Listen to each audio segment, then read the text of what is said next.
कोशिश यही रहेगी। कहा जल्द शादी होगी तो दावत कब तक खाने का मौका मिलेगा? देखिए इंशाल्लाह जल्दी करेंगे और जिम्मेदारी के साथ करेंगे। अच्छा ये बताइए, शादी में आरिफ भाई को बुलाएंगे कि नहीं, अपने बड़े भाई को? ये बात तो आपने आरिफ बात से इलेक्शन में भी पूछा था। आपको पता होना चाहिए कि मेरे 25 साल आमना सामना नहीं हुआ सगे भाई होने के नाते भी। 15-20 हज़ार लोगों ने हमारी मुखालफत में वोट दिया है। लोग एक सवाल और पूछ रहे हैं कि अगर बेटी की शादी हो जाएगी, बेटी चली जाएगी अपने घर, फिर क्या होगा ओखला का? लेकिन आसिफ साहब क्या एक्टिव हुए और बेटी क्या जीती कि ओखला में कांग्रेस पार्टी में विद्रोह हो गया? तो इसलिए मेरे पास तो देखो किसी का सर्टिफिकेट है नहीं कि कौन कांग्रेसी है कौन आम आदमी है। कोई कह रहा अजमत दरी का मामला है, कोई कह रहा छेड़छाड़ का मामला है। छेड़छाड़ का मामला, अजमत दरी का मामला, ईव टीजिंग और बदसलूकी औरतों के साथ, ये डिपार्टमेंट अमानतुल्लाह के पास है। मैंने सुना कि कोई कह रही है कि मुझे छेड़ा है, मेरी इज्जत पे हाथ डाला है। कोई गली में खड़ी हुई क्या कह रही है, कोई कोठे पे खड़ा हुआ क्या कह रही है, कोई छत पे खड़े होकर क्या कह रहा है। मुझे इन बातों से क्या मतलब है भाई साहब? एक आखिरी सवाल बहुत छोटा सा, आसिफ साहब मस्जिद कब जाएंगे जुमा के लिए? लोग कहते हैं कि आसिफ साहब मस्जिद नहीं आते हैं। हमारे साथ बातचीत करने के लिए आज कांग्रेस पार्टी के दिग्गज नेता और पूर्व विधायक, जिनकी बेटी अभी नवनिर्वाचित पार्षद हुई हैं, आसिफ मोहम्मद खां मौजूद हैं। अभी जेल से कुछ ही दिनों पहले आए हैं, 14 दिन की जेल काट करके। आसिफ मोहम्मद खां साहब के सामने इस वक्त दिल्ली में अपने आप को मनवाने का एक बड़ा चैलेंज है। 24 दिसंबर को कांग्रेस पार्टी के दिग्गज नेता और पूर्व कांग्रेस पार्टी के अध्यक्ष राहुल गांधी बदरपुर से इंटर कर रहे हैं। उसके बाद बदरपुर के बाद अगर आप देखेंगे तो सीधे ओखला विधानसभा शुरू होती है। तो आसिफ मोहम्मद खां के सामने अपने आप को इसलिए भी मनवाने का मौका है कि एक तरफ हसन अहमद की सालों की लेगेसी कांग्रेस पार्टी में देखते ही देखते धराशायी हो गई है, और चौधरी मतीन अहमद ने चूंकि अपने बच्चों को आगे कर दिया है, खुद पीछे चले गए हैं, जबकि आसिफ मोहम्मद खां अभी भी फ्रंट फुट पर खेल रहे हैं। तो आइए देखते हैं आसिफ मोहम्मद खां से समझते हैं कि आज जीआरजी जो कांग्रेस पार्टी का वार रूम कहलाता है, वहां पर मीटिंग थी। आसिफ साहब क्या कुछ मीटिंग में आज हुआ? देखिए हमारे शक्ति सिंह गोहिल जी जो जनरल सेक्रेटरी हैं आईसीसी के और दिल्ली के इंचार्ज हैं, और अनिल चौधरी जी और तमाम सीनियर हमारे जो लीडर्स हैं, चाहे जयप्रकाश अग्रवाल जी हों जनरल सेक्रेटरी आईसीसी हों, सुभाष चोपड़ा जी हों, लवली जी हों, तमाम और भी एआईसीसी से सब लोग थे। और ख़ास तौर से ये एक डिस्कशन हुआ और उसमें हमारे लिए इसलिए वो चैलेंजिंग है कि राहुल जी 24 दिसंबर को जब हरियाणा से दिल्ली में एंटर कर रहे हैं तो वो बदरपुर के रूट से एंटर कर रहे हैं। थोड़ा सा बदरपुर चलेंगे फिर ओखला असेंबली कॉन्स्टिट्यूंसी शुरू हो जाती है और जो ओखला मोड़ तक चलती है, और ये आश्रम चौक पे जाके उनके लंच का भी इंतज़ाम है। तो ये तमाम जिम्मेदारियां हमें सौंपी गई हैं। पूरी रोड्स का जो भी वहाँ पर होर्डिंग्स, झंडे और कौन कौन लोग चलेंगे, कौन कौन साथ चलेंगे, फ्रंट पर कौन रहेंगे, ये सब एक रूपरेखा तैयार की गई है, जिसमें हमने एक सजेशन ये भी रखा है कि CNRC की जो हमारी एक सिंबल थी बिल्किस दादी, हमने ये सजेशन रखा है कि ओखला हल्के के आगे से जब गुजरें तो हम कोशिश करेंगे कि बिल्किस दादी राहुल जी के साथ अपने हाथ में पकड़ के उनके साथ चलें, और मुझे उम्मीद है कि इस बात को कंसीडर किया जाएगा। और तमाम और भी बहुत सी बातें हैं जिनको हमने अपने सजेशन में रखा है। यूथ को कैसे जोड़ेंगे, कैसे उनको मोटिवेट करेंगे उस यात्रा के लिए। उसमें एक थोड़ी प्रॉब्लम यह है कि सुबह 6 बजे वो ओखला वो बदरपुर बॉर्डर को क्रॉस करेंगे। सर्दी का मौसम है, 6 बजे आपको पता है कि सूरज भी निकल रहा है। थोड़ा एक ये चैलेंजिंग जॉब है उसमें, लेकिन फिर भी उसको देखेंगे किस तरह से लोगों को हम पूरी रात जोड़ और जाग के और वहाँ तक जाएंगे, और तमाम और लोग भी आएंगे। अच्छा रहेगा। हमें अपने हलके को ये बड़ा हमें फ़ख्र की बात है कि बड़ी हिस्टोरिकल जो यात्रा है, भारत जोड़ो यात्रा, जो तारीख़ी बनती चली जा रही है, वो हमारे हलके के से मिलती हुई लगती हुई राहुल जी उसको लेकर निकलेंगे। लेकिन आसिफ साहब, जिस तरह आसिफ मोहम्मद खां एक तरफ पूरी तरह से पर्दे में चले गए थे 8 साल की सियासत के बाद, अचानक फ्रंट फुट पर आए और पूरी दिल्ली पे ऐसा लगता है कि कब्जा जमा लेंगे। नहीं, ऐसी कोई बात नहीं है। देखिए ऐसा है, वक्त का इंतज़ार कर रहे थे। पहले भी ऐसा नहीं था कि बिल्कुल हम घर पे बैठ गए थे। ये वक्त का इंतज़ार कर रहे थे। इस कॉरपोरेशन के इलेक्शन में वो हमें मौका मिला।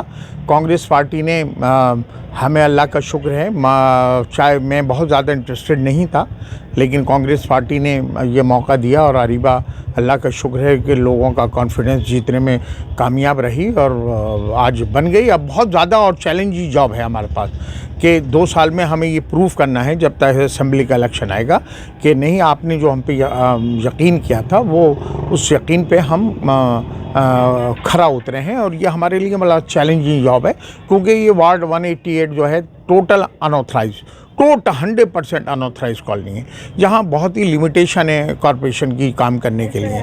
जैसे बड़े लिमिटेड सफाई कर्मचारी हैं, हर चीज़ जो है अनऑथराइज में, सड़कों की पे पैसा नहीं लगा सकते, बहुत सी चीज़ें।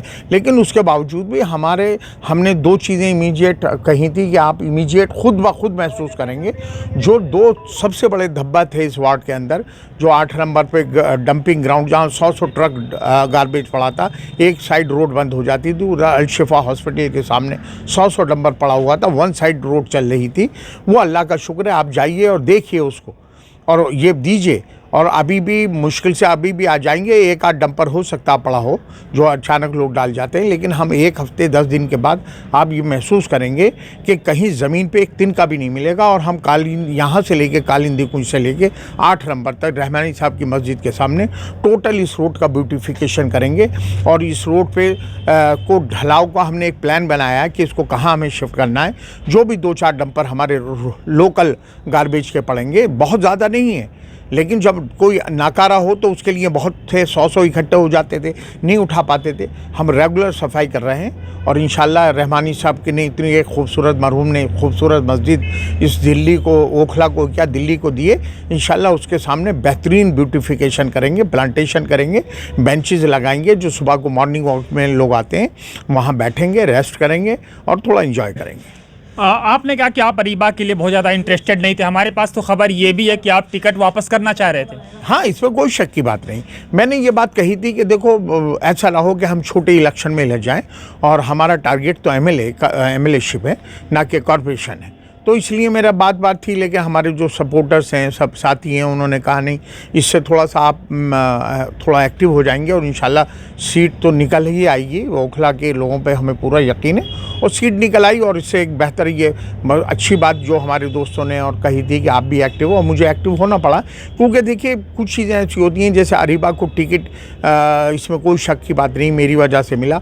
अरीबा का इंट्रोडक्शन ओखला में मेरी वजह से हुआ, लेकिन उसके बाद उसने अपनी सलाहियत का इज़हार करा और लोहा मनवाया और लोगों ने उसको बहुत पसंद किया। ऐसे ही शुरू में कहीं ना कहीं थोड़ा सा मुझे उसे कॉरपोरेशन की वर्किंग के बारे में, कॉरपोरेशन में किस तरह से सवाल जवाब हाउस में पूछे जाते हैं, किस तरह से कितने डिपार्टमेंट, एक सिस्टम, जैसे मैंने कल तकरीबन 150 कर्मचारियों को, यहाँ जो नीचे लेवल के कर्मचारी हैं, आप पीछे जाएंगे तो दिखा सकते हैं, और कल आप दोपहर को 1 बजे आ भी सकते हैं, जिसमें तकरीबन 100 सफाई कर्मचारी हैं जो झाड़ू लगाते हैं, 20-25 हॉर्टिकल्चर डिपार्टमेंट के लोग हैं, 15-20 लोग वो हैं जो सड़कों की मरम्मत करते हैं, मैन होल बदलते हैं, वो हैं।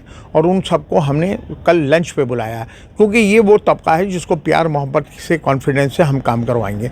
जहाँ चूड़ी टाइट करने की बात आएगी ऊपर ऑफिशियल्स को, उनको चूड़ी टाइट करेंगे। जहाँ प्यार मोहब्बत से काम ले सकते हैं वहाँ प्यार मोहब्बत से काम। लेकिन आसिफ साहब क्या एक्टिव हुए और बेटी क्या जीती कि ओखला में कांग्रेस पार्टी में विद्रोह हो गया?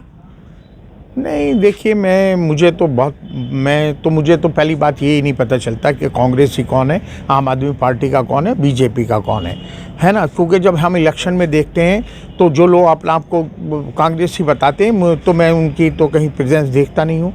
तो इसलिए मेरे पास तो देखो किसी का सर्टिफिकेट है नहीं कि कौन कांग्रेसी है, कौन आम आदमी है। अगर हम इन चीज़ों में उलझ जाएंगे, है ना, हमें एरिया का डेवलपमेंट करना है, हमें बड़ी बड़ी चीज़ें करनी है। हमें यहाँ के रोज़मर्रा की ज़िंदगी में जो हमने 1-2 कमिटमेंट किए थे कि इमीडिएट आप 2 डंपिंग ग्राउंड, चाहे अल-शिफा हो चाहे 8 नंबर को, आपको 1 हफ्ते में साफ मिलेगा। पुलिस की ज़ातियाँ इमीडिएट बंद हो जाएंगी। आज आप जाइए, देखिए, पूछिए कोई है। आसिफ साहब, हम बदलाव तो देख रहे हैं, इसमें कोई शक नहीं है। आज मेरे पास खुद ही कॉल है, इसमें लोगों ने कहा कि अरीबा साहब का नंबर है ये क्या? तो जब हम पत्रकारों को अरीबा का बता करके फ़ोन किया था सफाई के लिए, लेकिन सवाल ये है कि विद्रोह क्यों हुआ, विद्रोह का सवाल क्यों टाल रहे हैं? देखिए, मुझे तो ये नहीं पता मसला क्या है। कोई कह रहा अजमत दरी का मामला है, कोई कह रहा छेड़छाड़ का मामला है। तो मैंने तो एक बात कह दी, भाई साहब देखो, ऐसा है, आसिफ का डिपार्टमेंट है, पुलिस को की जो जातियों के ख़िलाफ़ बोलना, पुलिस के जुल्म के रिश्वतखोरी के ख़िलाफ़ बोलना, एमसीडी वालों को मुर्गा बनाना, जुल्म जातियों का और एरिया का डेवलपमेंट, ये तो है आसिफ के पास डिपार्टमेंट। छेड़छाड़ का मामला, अजमत दरी का मामला, ईव टीजिंग और बदसलूकी औरतों के साथ, ये डिपार्टमेंट अमानतुल्लाह के पास है। वो 3 बार बंद हो चुका है और जिसको भी इन बातों का शौक़ है ना, वो अमानतुल्लाह के पास चले जाए, मुझे कोई एतराज़ की बात नहीं है। चौथी बार एक बार वो और बंद हो जाएगा। आसिफ का डिपार्टमेंट तो सीधा सीधा है। यानी आप कांग्रेस के नेताओं को सलाह दे रहे हैं कि आप कौन था हैं? चोर उचक्के?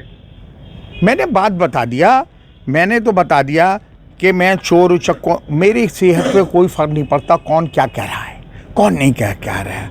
मैंने सुना कि कोई कह रही है कि मुझे छेड़ा है, मेरी इज्जत पे हाथ डाला है, तो मैंने उसमें यही कहा है कि भैया देखो, मेरा डिपार्टमेंट तो पुलिस एमसीडी वालों को मुर्गा बनाना, जुल्म जातियों के ख़िलाफ़ होना, दबंगई से काम लेना, ये तो मेरा, इस काम के लिए किसी को आना है तो मेरे पास आ जाए। छेड़छाड़ करवानी है तो वो चला जाए अमानतुल्लाह के पास सर्टिफाइड, उसको सर्टिफिकेट भी मिल चुका है। 3 बार वो इसी काम के लिए तिहाड़ जेल जा चुका है। ये डिपार्टमेंट उसका है भाई साहब, मेरा नहीं है। इसलिए मैं तो इन चक्करों में पड़ता ही नहीं कभी। हाँ, किसी को गाली खानी हो तो मेरे पास को आ जाए, है ना। लड्डू खाना हो तो कहाँ जाए? लड्डू खाना भी मेरे पास को आ जाए, है ना। किसी पे जुल्म जाती हो रही हो, उसे लगे कि पुलिस वाले चाहिए, वो मेरे पास को आ जाए। किसी के कोई भी जुल्म और जाती हो रही हो, वो मेरे पास को आ जाए, मैं उसके साथ खड़ा हूँ। बाकी कौन क्या किस गली में, या 5 लाख लोग रहते हैं भाई साहब इस हल्के में। मुझे एरिया के डेवलपमेंट से मतलब, आम लोगों से मतलब।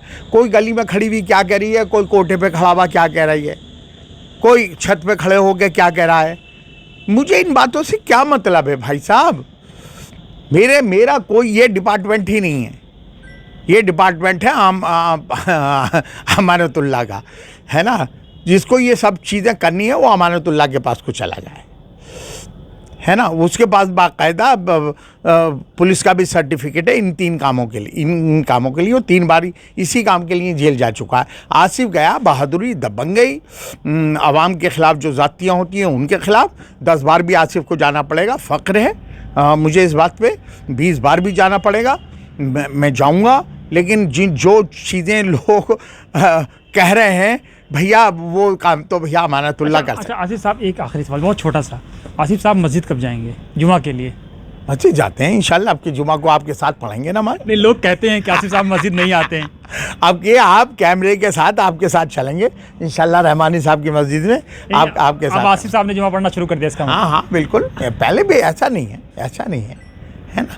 लेकिन मैं अल्लाह का शुक्र है, मैं उन लोगों में नहीं हूँ जो दिखावा करता हूँ, जो ढोंग फरेब करते हैं, जो बड़े अपने आप को ईमानदार साबित करना चाहते हैं। आपने देखा होगा नमाज, रोज़ा, ईमानदारी, हराम हलाल जो मुद्दा बनाते हैं, उनकी एक डायरी में 35-35 करोड़ के घोटाले निकलते हैं, है ना। बरामदी होती है ईडी और तमाम डिपार्टमेंट। इसलिए मैं इन चीज़ों में बहुत ज़्यादा वो, देखिए प्रायोरिटी मेरी है, प्रायोरिटी है कि लोगों ने हम पे एतमाद किया है, यकीन किया है। हमें 2 साल के अंदर ये प्रूव करना है। कुछ चीज़ें तो हमें हफ्ते, 10 दिन, 1 महीने के अंदर करेंगे। 2 साल का मतलब विधायक नहीं, देखिए हम जब विधायक के लिए जाएंगे तो हमें ये प्रूव करना पड़ेगा जनता के बीच में कि भाई आपने हमें ये कॉरपोरेशन का एक मौका दिया था, तो हम उस पे आपकी नज़र में हमने आप हमें कुछ नंबर दे रहे हैं या नहीं दे रहे हैं। खाली ये कहना कि मैं अगले एमएलए, बहुत से लोग कह रहे हैं अगले एमएलए आप हैं, मैंने कहा नहीं, ऐसी बात, मैं हल्की बात नहीं करता हूँ। मैं ये कहता हूँ कि ये 2 साल का चैलेंज है हमारे लिए अरीबा का, कि अरीबा को ये जिस तरह से उसने अपनी, अगर ये फूट रहेगी तो जी, अगर ये फूट पड़ी रही आप लोगों में, देखिए तो भाई साहब 15-20 हज़ार लोगों ने हमारी मुखालफत में वोट दिया है या नहीं दिया है। तो फिर 1 वोट उधर चला जाए और 2 चला जाए और 100 वोट हमारी तरफ को आ जाए, है ना। तो ये, मैं पहली बात तो मैंने आपको ये कह दिया, मुझे तो ये नहीं पता मैं तो, हाँ, मुझे आम लोगों से मतलब है। लेकिन आसिफ साहब, आम जन से मतलब, लोग एक सवाल और पूछ रहे हैं कि अगर बेटी की शादी हो जाएगी, बेटी चली जाएगी अपने घर, फिर क्या होगा ओखला का? देखिए, जाने पहले भी क्या क्या कह रहे थे, क्या क्या नहीं कह रहे थे, बदस्तूर जो चीज़ हमने कमिटमेंट की है। हाँ देखिए, बेटी है, एक दिन तो शादी उसको होनी है और इंशाल्लाह जल्दी हम करेंगे, है ना। लेकिन आपको ये भी मालूम होना चाहिए कि वो इकलौता बच्चा है मेरा, बेटा बेटी वही है ना। और उसकी वालदा जो दामाद घर का घर ही रहेगा। नहीं, घर रहे या ना रहे, बेटी तो मुस्तकिल, क्योंकि मेरी अहलिया की भी तबीयत सभी को पता है कि वो एक तरह से बेड रेस्ट पर है ना। तो लेकिन चुनाव में तो माशाल्लाह भाभी काफ़ी एक्टिव थी। नहीं, एक्टिव सिर्फ घर से ही, बेडरूम से ही एक्टिव थी, है ना। क्योंकि पहले वो भी मेरा इलेक्शन लड़ा चुकी हैं जब सेहतमंद थी, अल्लाह उनको सेहत दे, और फिलहाल वो काफ़ी तकलीफ़ में है। इसलिए बेटी का तो और ज़्यादा जिम्मेदारी बनती है कि अपने वालिदैन और अपने ख़ास तौर से वालदा का ख्याल रखे। तो शादी तो देखिए होनी है, लेकिन क़ुर्बत इतनी है कि कोशिश यही रहेगी। कहा जल्द शादी होगी तो दावत कब तक खाने का मौका मिलेगा? देखिए इंशाल्लाह जल्दी करेंगे और जिम्मेदारी के साथ करेंगे। और देखिए, मैं इस बात में बहुत ज़्यादा यकीन नहीं रखता। अच्छा ये बताइए, शादी में आरिफ भाई को बुलाएंगे कि नहीं, अपने बड़े भाई को? ये बात तो आपने आरिफ बात से इलेक्शन में भी पूछा था और अभी भी आप अरीबा से ही पूछे तो ज़्यादा बेहतर रहेगा। आपको पता होना चाहिए कि मेरे 25 साल आमना सामना नहीं हुआ, सगे भाई होने के नाते भी 25 साल दुआ सलाम नहीं रहे मेरी आरिफ भाई।